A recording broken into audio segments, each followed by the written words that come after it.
இப்ப பாத்தீங்கன்னா தையல்ல வந்து என்னென்ன வகை இருக்குது, எப்படி நீ தைக்கணும், எப்படி மெத்தேல தைக்கணுங்கிறதெல்லாம் இப்ப சொல்லி கொடுக்குறோம். ஓகேங்களா?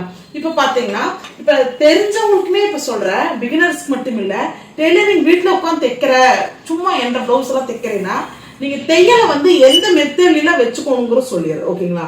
முதல்ல இந்த இடத்துல தையலை அட்ஜஸ்ட் பண்ணுவாங்க தெரியுங்களா, அந்த அட்ஜஸ்ட் பண்ற இடம் எப்படி இருக்குன்னா ஜீரோல இருந்து இப்ப ஜீரோல இருந்து ஆரம்பிச்சு 5 வரைக்கும் இருக்குங்க. இப்ப ஜீரோல இருந்து ஆரம்பிச்சு அப்படியே வந்து இங்க 5 வரைக்கும் இருக்கு பாருங்க.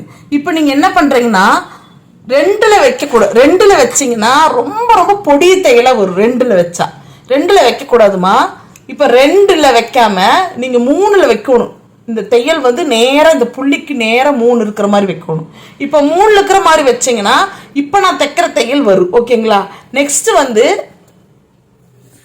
3ல பாயிண்ட் வந்து 3ஆம் நம்பர்ல வச்சு நீங்க தைச்சீங்கன்னு வச்சுக்கங்களேன். நான் இப்ப தைக்கிறேன் பாருங்க, இந்த தையல் வரும்.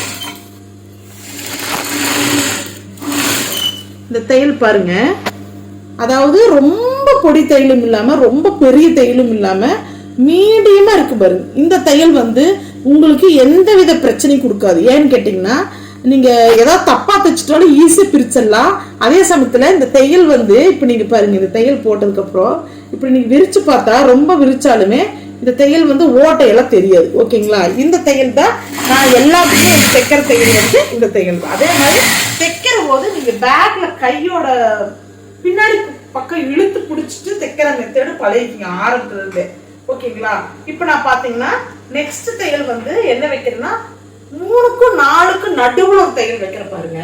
3க்கும் 4க்கும் ஒரு நடுவுல தையல். இந்த தையல் எதுக்குன்னு கேட்டீங்கன்னா இது வந்து ஓட்டு தையல் வாங்கமா. ஓகேங்களா? இந்த தையல் பாருங்க, இது பாருங்க எவ்வளவு லாங்கா இருக்குது. இந்த தையல் நல்லா லாங்கா இருக்குது. இனிமே இது வந்து சேலை ஓரம் அடிக்கிறதுக்குள்ள இந்த தையல் வச்சுக்கலாம். ஓகேங்களா? இந்த தையல் அதாவது 3க்கும் 4க்கும் நடுவுல இருக்கிற தையல். ஓகேங்களா? நெக்ஸ்ட் பாத்தீங்கன்னா 4க்கு வந்து தையலை மாத்திரணும். 4ஆம் நம்பருக்கு வந்து தையலை மாத்தணும்னா இந்த தையல் பாத்தீங்கன்னா நல்ல பெரிய பெரிய தையலா இருக்கு பாருங்க. இந்த தையல் இந்த 3 தையலுக்கு உள்ள வித்தியாசம் பாருங்க. இது வந்து மீடியம், அதை விட கொஞ்சம் பரவாயில்ல. இது ரொம்பவே பெருசு. இதுதான் ஃபால்ஸ் வைக்கிறதுக்கு. இது ஃபால்ஸ் வைக்கிறதுக்கு யூஸ் பண்ற தையலுமே இந்த தையல். அதாவது 4ஆம் நம்பர் வந்து ஃபால்ஸ் வைக்கிறதுக்கு, 4க்கும் 3க்கும் நடுவுல இருக்கிறது மீடியமா தைக்கிறதுக்கு. ஓகேங்களா? இந்த பொடி தையல் அதாவது 3ஆம் நம்பர் தையல் வந்து நீங்க வந்து உங்களோட பிளவுஸ், சுடிதார் எல்லாத்துக்குமே தைக்கக்கூடிய தையல். ஓகேங்களா? அப்புறம்